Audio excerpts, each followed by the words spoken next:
name is Carolina Vespas, and this is my reflection video for the Theories of Personality class with Professor Nicolas. I decided to do the third topic, which is how do positive psychology concepts address children who are orphans or have unhealthy parents, and how is their personality development affected. So first, it's important to define what positive psychology is. It's defined as a movement in psychology emphasizing healthy functioning with concern for immediate experiences and positive emotions such as happiness. So what positive psychology enforces, what basically the theory says is that the emotions influence how you become a person. So they choose to focus on positive emotions as opposed to negative ones. Positive psychology states that it's human nature to seek growth and positive emotions. It supports the idea of focusing on the positive outcome rather than the negative problem. And emotions such as happiness, joy, and high self-esteem are associated with less reactivity to stress, therefore improving our cardiovascular health. So basically what it states is that our emotional bodies, our thought bodies, and our physical bodies are not separate from each other. So what our emotional body goes through directly correlates with our thought body and our physical body. So everything is interconnected. One is going to directly affect the other.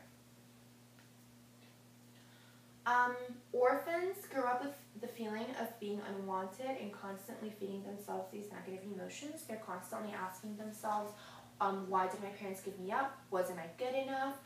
What's wrong with me? And children of unhealthy parents. Parents in unhealthy relationships who have unhealthy mentalities will transfer the feelings of anger, hatred, and hostility, and reactions of stress as well to the children. So a person who's constantly harboring positive emotions will be a happier person. So keep in mind that the opposite is also always true.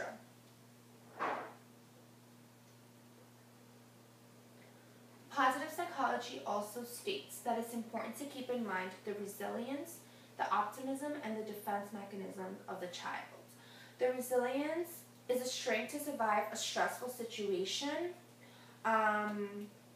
without usually suffering from the negative consequences of being in that situation. The optimism is looking at the bright side of things, looking at the positive of things, and the defense mechanism would be how they learn to cope with the negative environment, with the negative situations, the emotions. So it states that if these traits and characteristics are present in the child, it doesn't necessarily mean that they will have a negative development as their environment has provided. I want to do a quick overview of the Seeds of Compassion video. The Dalai Lama touches on three main components on the development of a compassionate person. So point one would be seed of compassion is implemented by our mother.